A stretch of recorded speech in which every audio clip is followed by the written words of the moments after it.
Right, okay then. So we're here, Sunderland Football Club style, first of all. So for those who aren't aware, if you want to introduce yourselves and you're also YouTubers, so your YouTube channels as well. Yeah, well, obviously people know me from originally from SAFC Fan TV. I joined them, I think it was 4 or 5 years ago, Michael. So 2019 that started, wasn't it? Yeah. Obviously I joined them. I've done the reporting side of it, so not for 2 years.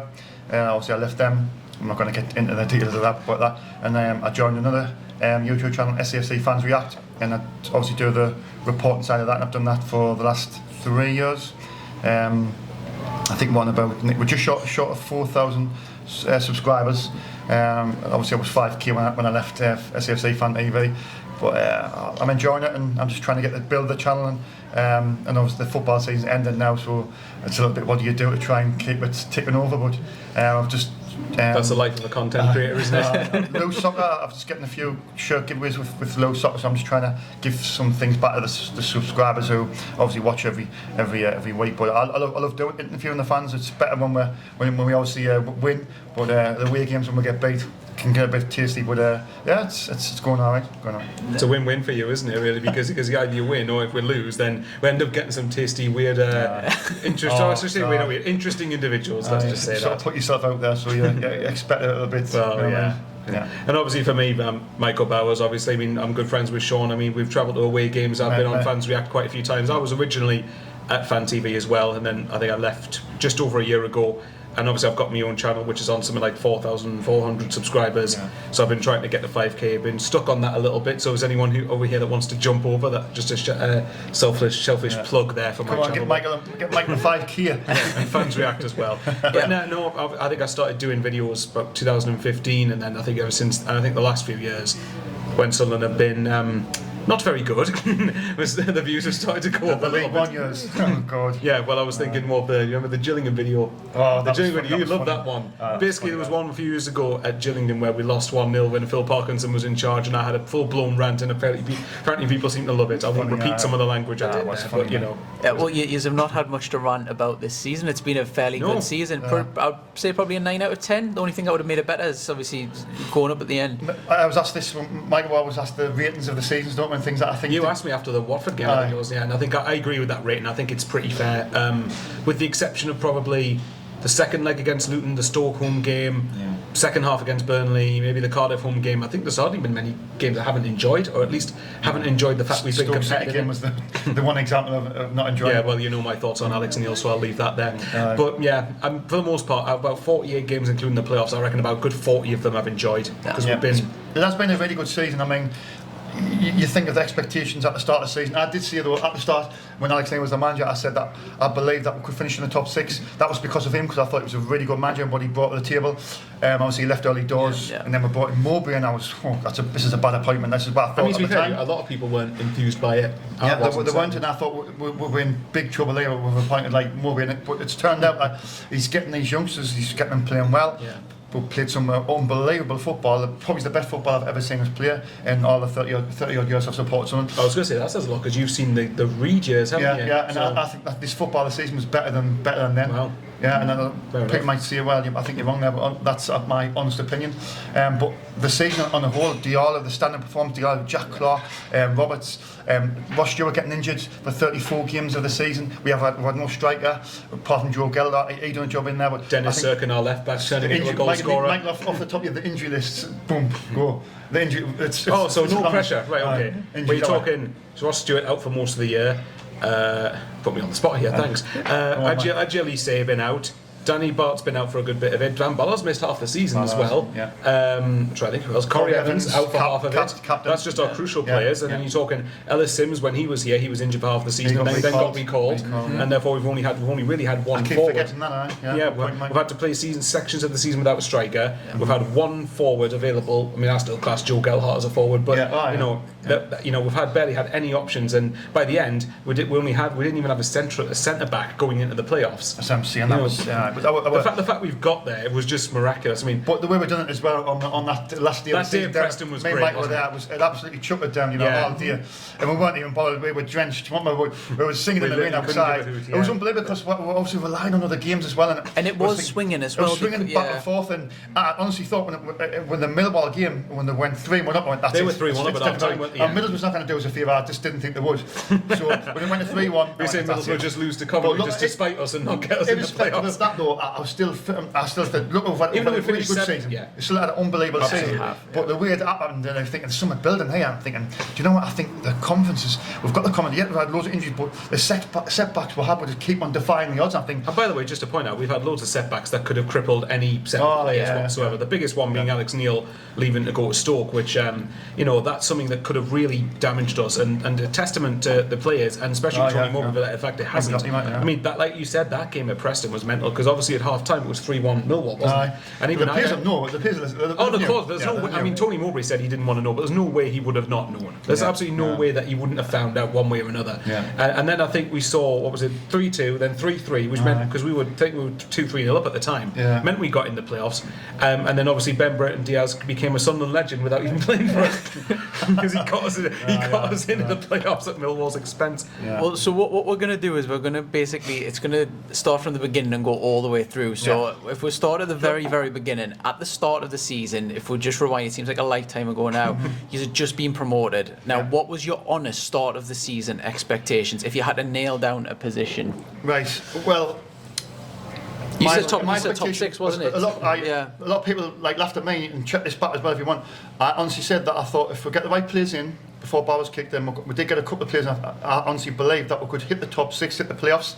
I think if we can keep our players, I think Ross Stewart will strive in the championship. I honestly believe we could finish in the top 6, but then a few games in, Alex Neil departed, and I was like, I'm not sure now. But that was my expectation, was the top 6. I don't know what yours was. I think you said 12. Didn't you? Mine was. I remember the exact position I predicted on my channel. I went for 14th at the start of the season because it's more or less there, isn't it? It's mid-table. I felt that. I mean, I think. It's weird because I tried to balance the size of the club Sunderland are, but also of the fact that a team that, especially who's won the playoffs, got promoted from League One. I think Blackpool did all right the year before. They finished something like 16th, but apparently I think the stat was apparently most teams that went up from League One tended to struggle. Really but bad, obviously the difference we've got is, and again, this is no disrespect to the teams that came up with us or teams that came up before, but you've got that which attracts a lot of fans, which means there's a lot more revenue, and the fact that by the end we were on TV about 20,000 times across the whole across the course of the season, there's more revenue there to be had, so therefore we should be able to get better players. For me, it was again just consolidate comfortably. And even, I mean, the only time I really started to believe the playoffs, I'm not going a bit ahead here, but probably maybe when we beat West Brom away, or when we beat Birmingham at home or something, that was the only time I really thought, oh, hang on, playoffs might happen here. But for most of the season, even when fans were getting excited, I said, just mid-table, just make sure. But to be fair, I don't know if he's watching this, he probably won't be, but Lee Hendry, fair enough, because he said we'd get top 6, and then he got ridiculed for it. And I ridiculed him for it, because I thought, no chance. But I did see from the start though, I said I'm sure you didn't tell me that at the start of the season. Check it back, Michael, check it back. Alright then, you can hold me to that if I'm wrong. Yeah, so the first thing was the summer transfers. So what were you thinking on the transfers that came in the club? Well, we had Jack Clark last season, and that was a bit of a worry because he went back to Spurs, and we're thinking we're going to get him. But then we're obviously great lad. Great signing for us. That was the Jack Clark. But I thought the recruitment. I mean, you're looking back at it now. I mean, at the start you're thinking we need to get it right. We need to bring in I think physical and strength. But the only little downside was not bringing in enough firepower enough up front. But I think the recruitment, I thought the recruitment was decent, to be fair, but I still think we could have been a little bit better. I think we left ourselves a little bit short here and there, but overall, I think we did all right in the recruitment side. I think. What would you like to see different? You alluded to a little bit there. Is there a position or something? Well, more strikers. Strikers straight away.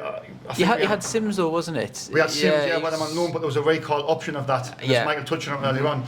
That was a little bit of a worry. This is the worry when you get somebody a strike unknown in the performing, the parent club are looking and say, oh, we can do a job If I'm being honest, though, I think if Everton weren't desperate, I don't think they would have recalled him because he only played a couple of games in the end, wasn't it? I think he had a good. I can't remember who it was, but he seemed to outmuscle someone. I can't remember the game while playing for Everton. Yeah. And he looked like wow, what a player, and then never really got much chance. Was it away at Chelsea he scored?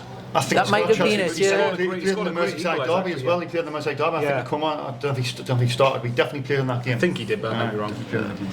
But to answer your question with transfers, I think the general consensus for me was that if you judge the recruitment certainly in the summer out of 10, it would probably be about 6 or 7. And the biggest, and I'm a big fan of what Christian Speakman and Stuart Harvey have done. And I think they've transformed a lot. I mean, if you look at the signings they've made since they've come in, for every bad signing, there's at least 3 above average signings at worst.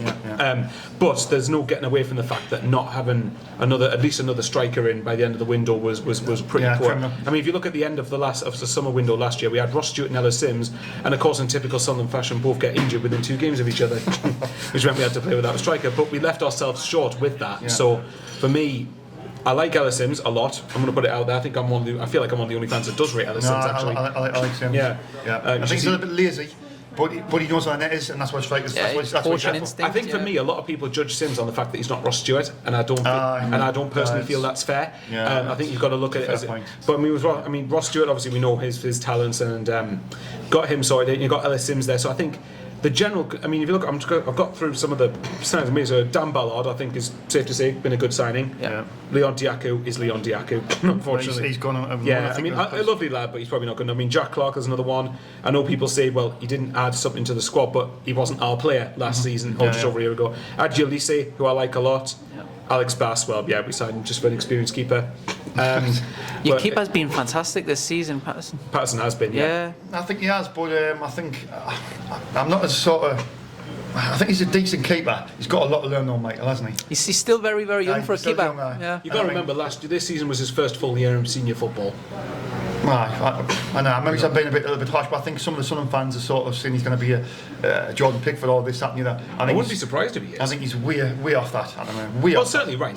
He's got a lot. Right now, he has a lot. Distribution's one thing. Do you not think he'll ever get to that stage, or do you just think Jordan Pickford was head and shoulders above him? I think he's just head and shoulders. That's just my opinion. And I think Patterson's a decent keeper, but I think some of the Sunderland fans maybe he's going a little bit over the top with it in regards to how good he's going to be. I don't think he's that good. But that's my opinion. I'll contradict Sean. Yes, I do think he can get to that level. I think he is someone who was he 22? 21, 22, yeah. 22, he's early 20s. For a keeper, that's a baby. That's a baby. No, exactly. I mean, some keepers play till they're 40. He's still got a lot to learn. I mean, I know I'm wrong, but I'll agree with. I'll give you this. His distribution is the big thing for me that needs a lot of work, because there's been a number of times across the season where he's basically kicked the ball out of play or kicked it in a really funny angle. He doesn't command his box, I don't think, very well as well. I think he's got better at that. I think he's brilliant shot stopper, excellent shot stopper, brilliant. And he's sometimes concentration levels are a little bit. I mean, you check some. I'm just being picky here. But you check some of the goals when you conceded, like where he spilled the ball and things like that. He's got a lot to learn. That's one needle in a haystack, though. I think in general his performances have been very good. I think he's he's certainly nowhere near Jordan Pickford's level yet. But I think for people to expect that of him, I think would be deluded. As of right now, for me, I think he's a very, very solid keeper, and I think there's no coincidence that. Apparently Wolves and Leicester were Premier League clubs after him, for 3 or 4. And so Leicester at the time when they were credited were in the Premier League. Wolves are in the Premier League. So he's clearly doing something right if Premier League clubs are interested in him. For me, I think he is a very good shot stopper. Yeah, I mean Leicester sounds perfect. We spoke to some of the Leicester fans when they were up in Newcastle, and they said the worst bit of business they did was the keeper, the let Michael go, and then obviously Ward was terrible. But getting back to you guys, is one of the big talking points this season, if we're running through it, was the manager letting go, or he actually left because he wanted to go to a better club, in his words, and then literally eating them words. I'll let Sean 9 months later. My thoughts will just bore everyone. So he went to Stoke, wasn't it? And he thought it was the way he left. I mean, but can I just before you do, because I'm obviously a little bit neutral for the credit. I am a Newcastle fan, but I like to see the North East teams do well, 100%. But almost as a neutral looking in, why would you leave Sunderland to go to Stoke to be a bigger club? At the time, I mean, it's easy. It's easy now because you're getting playoffs, and obviously they had a bad season. But at the time, it didn't make sense. Let's narrow this down, because Michael's probably both have a lot to say on this. But let's narrow it down. Yeah. He knew the strategy before he come in. He knew that he wasn't going to be the manager. He was going to be the coach. So Christian Speakman and Stuart Harvey would be the recruitment. They would bring the players in. So he knew that, didn't he? So before he come in. he knew that they would be bringing the players in. He could have a say of this, that, and the other, yeah, but they would have But the final say. predominantly it's them who do the So he knew that. I know I said I wasn't going to talk, but of course I'm a hypocrite. Right, just to quickly add to what Sean said, wasn't there a contract Alex Neil signed, like just an increase in his wages? So he signed at least 2 contracts on that basis, knowing what the model was. The thing, let's go to the contract, as Mike has brought it up. The contract he signed was a rolling contract, yeah. Now, it was a clause in that contract, yeah, what stated that if another club come in, he could go and he could be willing to talk to another club. Now, that to me, we didn't know this until it happened at the time. Now, that to me, it's a weird thing to have. It's a weird thing to have. So it starts things off the wrong way, doesn't it? He wasn't content on stopping here. This is just like a temporary thing, wasn't it? Really, he wanted to be back down Lancashire. He's from Preston, that in that area, and that Stoke's about 40 minutes, 45 to an hour. It's obviously closer. It's a lot closer. Yeah. Okay. So I think obviously stock levels has grew when he got promoted, and I think there was a little bit of discontent in the summer. I think he wasn't due to happy. transfers. He wasn't happy due to transfer of funds. He wasn't happy with a few things, and I think it's just a case of Stokes just basically. They just swooped in and basically offered. The sacked their manager, I think, was Michael. It was right after we played them, wasn't it? Michael O'Neill. Michael O'Neill. They sacked the manager, and I think that obviously, funny enough, we played them. The week before we left, we went to Sunderland. And I was interviewing the players at the end of the game, and somebody said that, Alex Neil hadn't getting on the coach. Now, I seen a few of the players leaving and this, that, and the other, and somebody apparently said that he was there. He stopped there for a couple of days, and I'm actually wonder why he stopped there. And now, in hindsight, you know exactly why he stopped there. Yeah. So, at the end of the day, he went into talks with Stoke. This was on the Friday of the day before the game against Norwich. I think that was disrespectful in it. To leave the team predominantly to the players. When you should be focusing on the game. Christian Speakman and KLD, they obviously were new talks. They offered him. I think it was improved. It was improved. They offered him not far off what he wanted, I think, and then he still chose to go. Yeah, so they offered him a lot more than what he had. The contract. I don't think it was a big contract. I'm not sure what it was, but there's a slight pay rise. I think it was 3 times or 4 times more than what he was getting. But still, I think Stoke were offered him. I think it was £1 million. I think a year. I'm not. Wouldn't surprise me. I'm not sure on the because they've got financial regulations. I think on there as well. Something like that. They've got transfer embargo. I think Stoke. They did. I don't know whether they still have it, but they did. Yeah. But basically, or not far off it. You look at you look at the facts. He wasn't going to stay for long term. It was crap what he did. Yeah. I mean, leaving. I'm not being sorry to Stoke fans if you watch this. The size of the club, sunk in Stoke. That there's no comparison. To play devil's advocate a little bit, was it maybe because Stoke were established and you guys had just come into the league? Was it less of a gamble to maybe go to a more established championship rather than someone who had? I think it was all down to money. Cash. I think it was honestly all down to his financial gains and. A bigger, improved contract, closer to home. Yeah.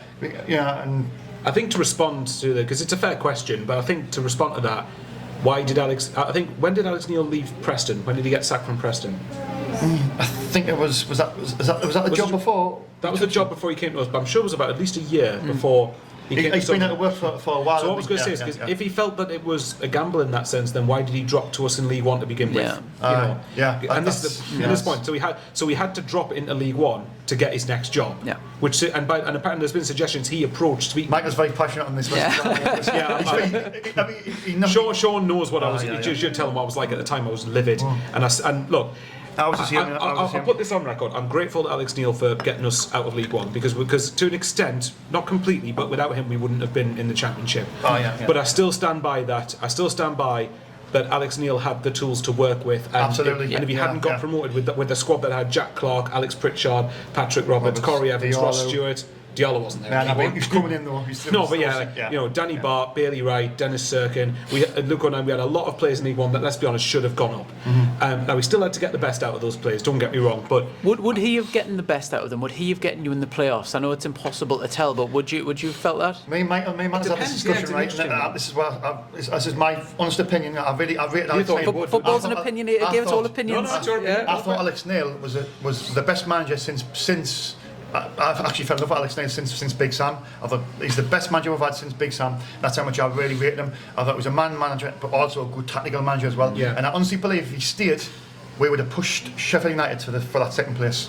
All the injuries, everything, I think would have pushed them all the way. I think I do agree. I think certainly tactically he is very good. I will admit. I mean, the game up here unfortunately proved that, but that was one of the worst games of my life. But to shorten it down, I think for me it's a shame because when I think of Alex Neil, I should be thinking of him being the man who got us promoted, and I think instead I think of the frankly petulant way in which he left, and the fact that, I mean, he slated Nathan Broadhead 2 weeks I think before. He subtly had digs. Well, went to Wigan at the time, I think. He subtly had digs at Broadhead for not being up for the fight to come back, then buggers off himself, and then he comments about the togetherness the team had, and then he walks away from that same group of players. Now, to me, that doesn't sit right. For me, at the end of the day, there was a complete lack of professionalism. But to get in there, though, we've done. I mean, look, Alex Neil wouldn't surprise me if Stoke have a good year next year. It depends what they do in the summer. Having said that, you look at the recruitment, you look at how Mowbray's done. You look, ultimately, the message was Alex Neil is not bigger than Sunderland, and I think that was absolutely the right stance to take. And I think the season that's happened since then has proven that. The one thing I want to say about Alex Neil is I'll be forever thankful he gave us that Wembley. I will be as well. A fantastic day at Wembley. He got us out of that league, but we should never have been in the first place. Sunderland Football Club should never be in League One. Sean, that's arrogant. Remember, you're not allowed to have expectations. Obviously, other managers feel Jack Ross.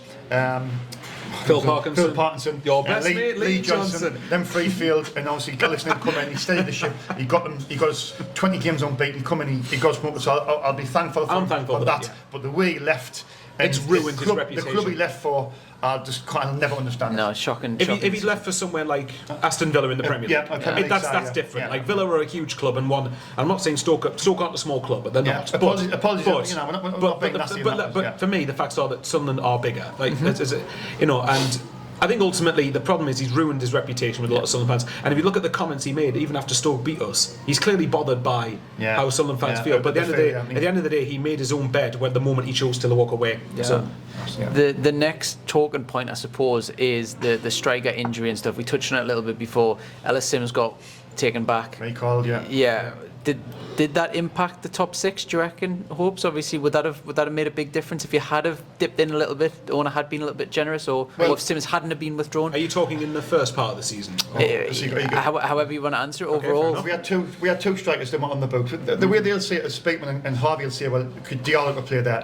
Lihaji will be signing on January. He can play there. They'll say Clark can play there and Roberts can play there. But they're not strikers. They're not strikers. That's just a cut-out. One thing, I'm a big fan of Christian Speakman, but one comment he made, which I think was very baffling, was when he said that Leon Diaku could be a third striker. I'm like, not a chance. I've got now against the bloke, but no, he is definitely not. He was just touching at straws there, wasn't he, Michael? So this is, again, as someone who's a big fan of his work, that's the big thing that he should be criticised for. Or depends, were the funds available from KLD to get another forward? But see, this is the thing I mean, is KLD throwing Speakman and Hart, well, Speakman, I should say, he's supposed to under the bus. Is he throwing him under the bus, but he's not giving him the funds? Just to put this out there then, do you think that because apparently there was, I promise this is relevant, even though it won't sound relevant, apparently there was rumours that when a year ago when everyone found out Madrox was still involved in the shares of the club, apparently there were suggestions that putting funds into the club meant it had to be like a committee sort of thing where everyone had to put a pot of money together. Now the reason I bring that up is because Donald until recently was involved in that. Now either he didn't have the money or he wasn't willing to put the money in. So does that mean maybe that the money wasn't there? I've thought this. I was after watching interviews down the town. I was talking about this and seeing that now that Donald's gone, because he'd have had to fund a certain percentage of the club to keep, and he had 9% in the end because KLD kept on buying. But he still would have had to put money in. So maybe he couldn't afford to do that, and maybe now he's gone. The hands are not tied anymore, and KLD and Sartori. We'll jump to that then, because he has literally just, for anyone that hasn't seen it already, he has sold all his shares. So is it a case of it's much easier because there's no match investment that needs to be done? The less kind of cooks that are in the kitchen, almost it makes everything much more simpler. True. Does that make it better for you guys going forward, if that's obvious? And does that mean there's going to be a lot more loosening of the purse strings, do you anticipate? Well, I mean, I like KLD's vision for the club. He's got, look at the stats. KLD now has got 64%, Sartori's got 36%. I think Sartori eventually will go. I think there'll be another investor coming further down the line. I don't know what you think, Michael, but I mean, I like KLD's vision. I think he's got to go young, he's got a wise head, but he needs to, obviously, you can do this recruitment well, but you've got to, at some point, you've got to put the money on the table and spend some money. And we don't mean just go and splash 20 million and hope the signing works. There's got to be a calculated gamble. Yeah, you can't. Obviously, we know the turnovers. I mean, you're not going to be able to spend that amount of money. No. If you sell a couple of players like you sell Jack Clark and maybe Roberts, and you generate 30 million, I'm just speaking hypothetically here, you spend that and you can reinvest in the team. But obviously, our hands are tied. We haven't got any parachute payment money, so they're going to. This is why we've got to do it clever. We've got to do it clever. The one thing that I will say, because for me, the jury on KLD's out. Now, on the pitch stuff, it's been very good over the last couple of seasons. Absolutely. However, off the pitches, it's still nowhere near good enough. I mean, if you look at the size of the fan base that we've got, you've got the ticket offers where I think there's a lot of staff there that are very underfunded and overworked, which isn't fair on them because they'll get probably abuse, to be honest, from a lot of fans who are frustrated. That's got to be sorted. With all due respect, there's some parts of the stadium that could do with a bit of a makeover. And I know that'll seem minuscule in comparison, but I just feel like off the pitch there needs to be a bit more investment for me. Actually, because not a whole lot. And I guess the cleanness of the ground, and a lot of people say about that. I mean, ultimately, exactly. We need to be acting like the size of the club that we are in a lot of ways. And I don't mean go and spend £1,000 on a plastic pot plant or something. Like we apparently were doing before. Invest it well enough. But that's the things I would just like to see a little bit more. But I might give him a bit of leeway here, because if it's a committee sort of thing where different people that put money in, and Donald wasn't going to do that, then with him gone, there's nowhere to hide. He's now got. But you've got an owner who's billionaire, isn't he? He's got tons of money. What's holding him back from investing? Because obviously that you're not on about much. Was the money he had in a trust? Yes, he's got a trust fund of his dad. It was 2.5 billion. He has got that now. He has got that now. The family's worth about, I think the whole Dreyfus family's worth about 30 billion. That's not much nowadays, really. When you look at Newcastle and you look at all the other clubs, but it's enough to invest and get you. Definitely get you to the Premier League and all sorts. But just going back to what we were talking about, I mean, I think he's still got to show a little bit more ambition. I mean, he's got the. I mean, Speakman and Harvey have done the work one is having on Michael. Big fans of them, really. There's still room for improvement. The striker thing aside, they've done really well. This summer's huge, though. I think this is the biggest summer. This one coming up. This is the thing. So we've got a huge thing to talk about with that. So just to summarise the rest of the last season, we'll touch on the end of it now. So. I don't know how you see it, because almost I'm fascinated with the playoffs, because you always generally have a few different stories going into it. You have someone who's maybe unlucky that they didn't get a third. Are they the favourites? Is someone who's just fluked it and got in the last minute? Are they the favourites? Because you see sometimes statistics they do it. You guys are just getting in, very fortunate.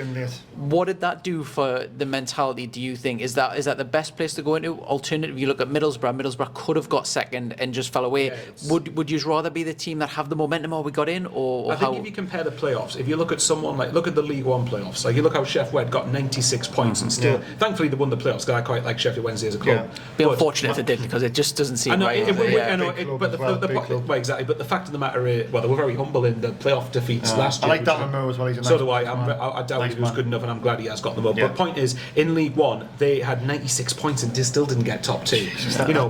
League One's.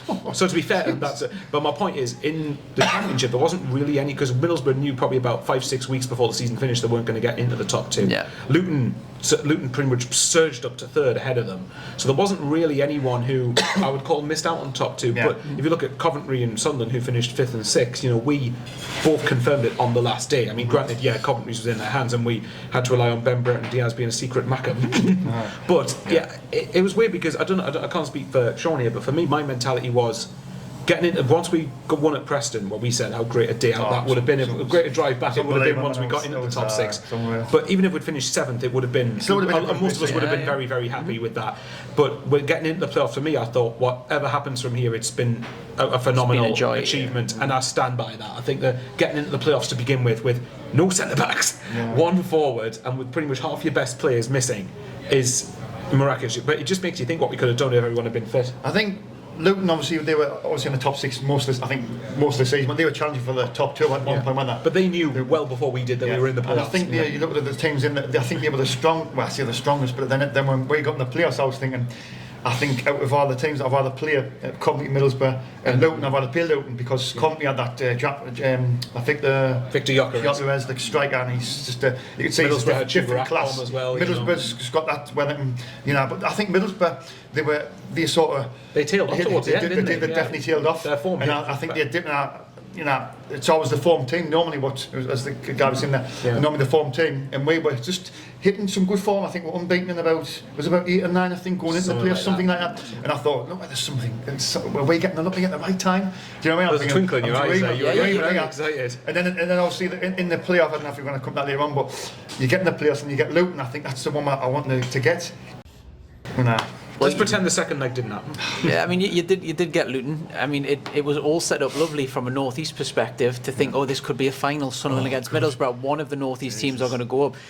Is there a rivalry from Sunderland's perspective? Because we speak to some Sunderland fans and they say, to Derby, some are not. What's your take on it? Is there? Not for me. For me, it's Middlesbrough. Would you fancy to beat them as well if you'd have gotten them instead?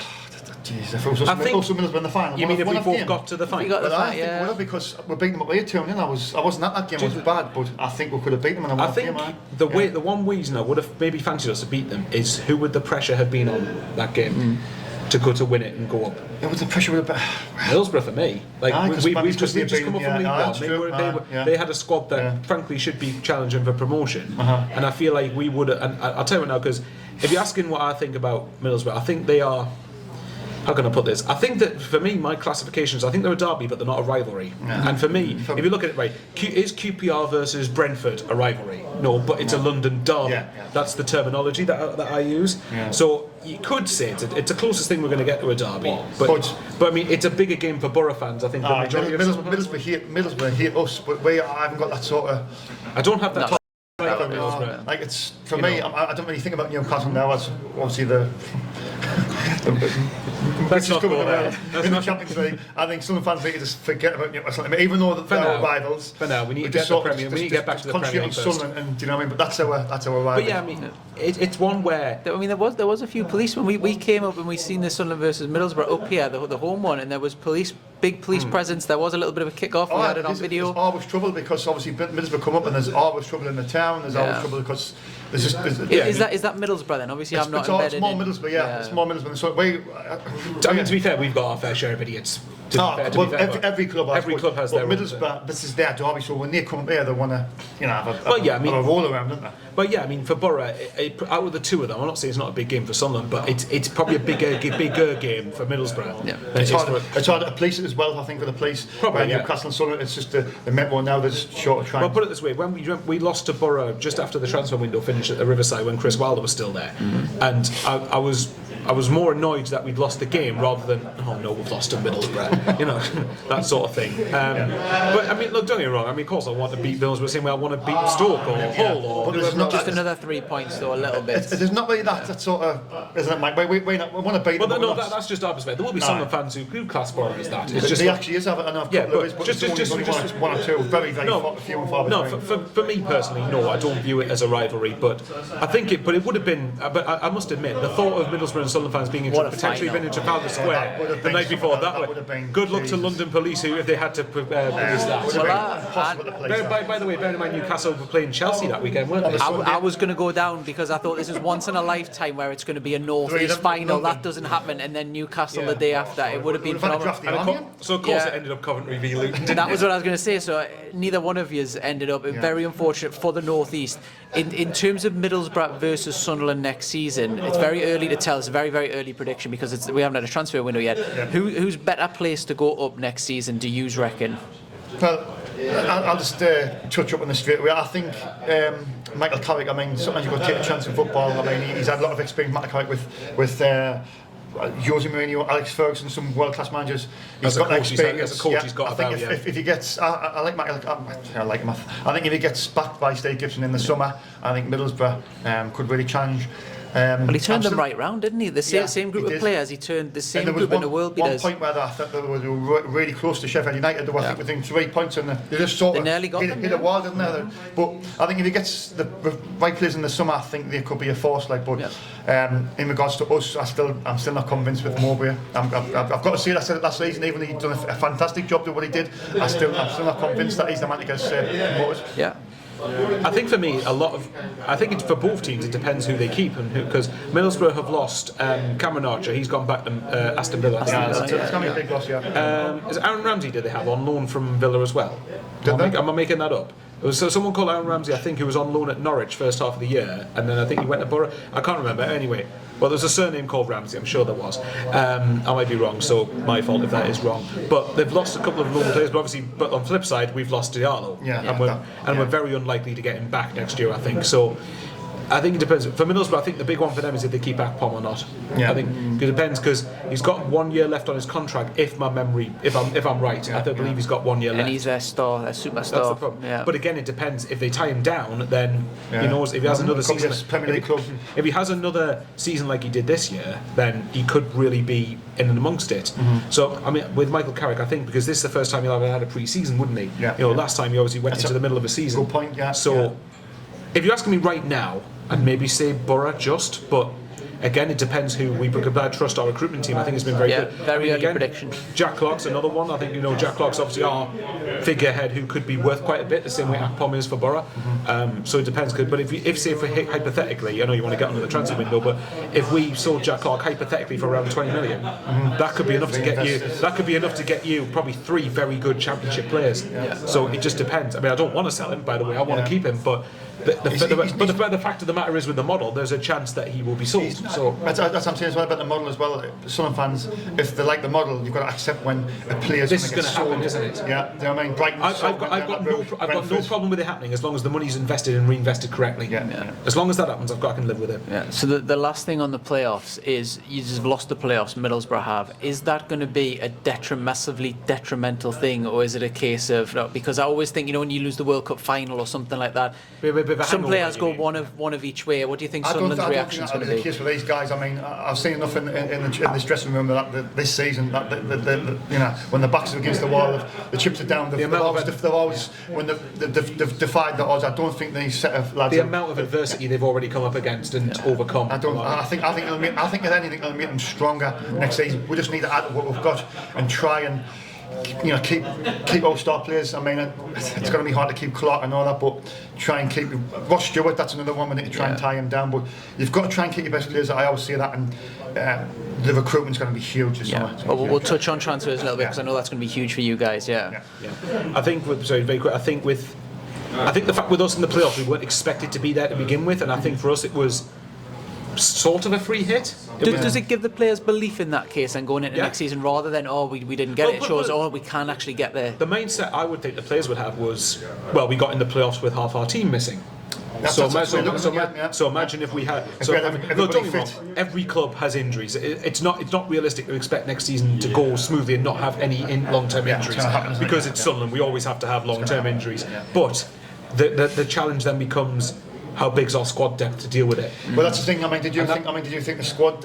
I was a bit questionable about the strength and depth. The squad depth could have been better. Couldn't it? And this is where, for me, again, to sort of lead on to transfers, I think again the recruitment team's done a good, solid 7 out of 10 job. But what stops me giving it higher, maybe an 8 at highest, is the squad depth issue and the striker issue, which are 2 pretty big things. It was criminal that going into this summer and I want to make it clear. And they've got plenty of time as well. They've got plenty of time. Well, that's the thing. There's no excuses this summer. That's why I keep on saying this is the biggest summer. I agree with you. Yeah, it's a massive summer. It's absolutely giant. And just to put it out there, for what Christian Speakman said this is not our words. Christian Speakman more or less said this. He said, "No, we're not going to be. We're not pretty much to the effect. I know I'm paraphrasing a little bit, but we're not going to be happy with top 6. We want to have a squad near the top of the league, which is huge. Now reading between the lines, that suggests to me we want top 2 next season, which means there's going to be money spent then. Tells me as well that KLD said there's money there, Which do you think maybe then, to be a conspiracy theorist, that's why Donald's been bought off and his shares have been bought off. Let's hope Because so. then it might Makes mean, it easier, right, we need to invest more, let's hope so, and so on. So, yeah, I think, but with Speakman, I want to make this clear.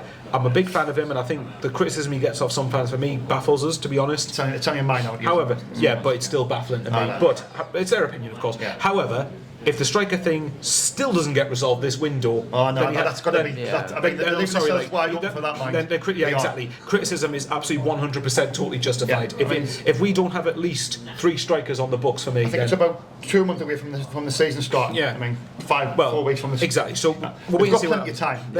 But the striker thing must be resolved. Absolutely, it has to be. One of the big issues at the minute, one of the present issues, and I don't know where on earth this come from, because you've alluded to it before, that the manager, you don't seem to rate him too highly, but it was before the playoffs kind of happened. There was links with the manager moving on. Now, to me, from an outside perspective, what else can you do? You've gotten Sunderland at the playoffs. Why would you be looking for another manager? Was there any truth to that, or was that just it was actually presented by a well-established journalist? So there's nothing to get them wrong. So is it a case of there's no smoke without fire, and you think there is something to it, or what? I firmly believe that they were looking because they weren't happy. I've said this to all the Sunderland fans, and I interviewed them last week, and I think they agree. The home form was not good enough, and I think the home form was. If the home form was improved this season, we would have been challenging for the top 2. Would have been not so much Burnley. Burnley would have won the league. Well, they were I think giants. We would have been challenging for Sheffield United. Yeah, but if you look that's at the reason why they're searching for him. I think if I'm right, we something like 16th or 17th for home form across the season, and yet we were 4th for away form. 16th, yeah. So that tells you that. So for me, right, I think with Tony Mowbray, I mean, I know you've said you're not. I think he's a lovely bloke, mind. I think he's an absolute lovely bloke. I'm not calling for his head by it. Is he so lovely? Will you buy him a pack of Jaffa cakes? I would buy him a pack. And I wish him well whatever he does in his next job after Sunderland. He's a lovely man. He's a lovely man. We've got to remember, it might be Mowbray's decision. He might want the. He might. But I would imagine probably not, because I imagine he would have done it by now if it was. For me, with Mowbray, I wasn't convinced with him. I said that for what we needed last year, which at the time I still felt consolidation was my expectation, and I felt he was more than good enough to deliver that. Now, having got us in the playoffs with, again, 6 or 7 key players out missing. Ross Stewart's not. Bear in mind, Mowbray's only had Ross Stewart for about 6 games. Really, when you look at it, half the games he played across the season were under Alex Neil. So I think Mowbray, for me, as of right now, deserves at least a good portion of next season, unless we have a really, really bad start. And by really bad start, I mean we're nowhere near the top 6. Is there a name that you would like? Because obviously, if there is smoke without fire, sort of thing, and there is someone, is there someone that's rumoured or someone you would like? There was that Portuguese guy, I forget his name now. He was only 34. Remember Fabrizio Romano? Faroli, reported, didn't he? And obviously he's a reliable journalist. He's got 15. He's the most reliable journalist. But he gets all done right as well. It's not about his followers. He's bang on. So I think just touching on what you said, Mike, I think Mowbray does deserve. He does deserve the opportunity to take us forward next season. I think he does. I think behind the scenes, I think they're looking at it and thinking, we need to, can we get better? Yeah. And I think they're looking at it and thinking, is he the man that gets in that top 2? The team's coming down, other teams outside are going to improve. That championship next season is going to be really, really difficult. It was a weird time to be leaked, if you want to say leaked. So did you think that had any impact on the playoff final? Because obviously it does. Players are going to be playing for him next season. Did the leaks come out after the second leg? No, these leaks were way before, because I was talking to an agent outside of here, and he was a good friend of Tony Mowbray, and he basically says the reports are a load of crap. I think he was just a little bit upset because he's Tony Mowbray's friend, and he was an actual agent as well. People said we recognise his face. I forget his name now, but this was on the game, was it? It was Watford, wasn't it? Was it the Watford game? Was it? It might be, yeah. But it was leaked a couple of weeks before that. It's a possible upsetting of the dressing room, a little bit unsettling. I suppose it depends. Maybe the club, if I'm playing devil's advocate, from the club's perspective, do you not think they're thinking, right, Mowbray's done well here, but next, right, when the recruitment team, when the regime came in, they said from the moment they come in, 5-year plan to get back to the Premier League. Now, how well we've done last season, has that not brought that forward? And then we're now thinking, right, but next was it year, not daft time though? I know it wasn't the club that released it, but knowing it's going to unsettle, surely wait until the end. Why would Fabrizio Romano though release? What gain is he? Okay, let me. He's getting numbers and views and everything. Yeah, well, he probably would, wouldn't he? And it worked. Let me put this out there. Do you think maybe the club were trying to feed this information out to see how people would react to it? It's a very costly thing to do that. No, it is. And I it wouldn't could have be been. for player If this is what they did right before the playoffs, I wouldn't have been happy that they did that. But if you look at there from a purely financial standpoint, they obviously want the more money in the clubs, the better for them. That's a big risk. We're risk offset, and then we're not going to get that. We're going to miss out on a big payday. Well, let me ask you this then, right? If Tony Mowbray is going to be here the whole of next season, would you be disappointed? No. Like I've said before, I mean, he's more than earned his opportunity to take the team next season. I mean, he's overachieved this season. Let's be honest. It would have been so harsh on him if he'd have get into the Premier League or something. I just think they're thinking Kildare and Sartori and Speakman and Harvey. I think they're looking at it and thinking we need to be proactive here. And yes, football's cruel at times. And I just remember a few years back when is it Nigel Atkins got double promotions with Southampton, and then he got sacked and Pochettino come in. You've got to be ruthless. That's the word. You've got to be ruthless sometimes in the game. And I think you've got to. It's a cutthroat business, and I think they're looking at it and thinking Tony Mowbray's a lovely guy, and he's lovely with these young guys. But sometimes you need a manager who could say, I don't think Tony Mowbray's the guy that just maybe shout lose his temper. And I think Alex Neil maybe was, but he's also clever up there. The biggest thing you got to remember is eventually what should Sunderland's aim be? Premier League. Get back to the Premier League. That's where. But he nearly did it for you guys. All his whiskers off. He did. He did, but he's had 2 promotions in his career. One with Blackburn, the other one with West Brom. Yeah, and that he's had a long career. That's not really. It's not a big take in promotions really, and.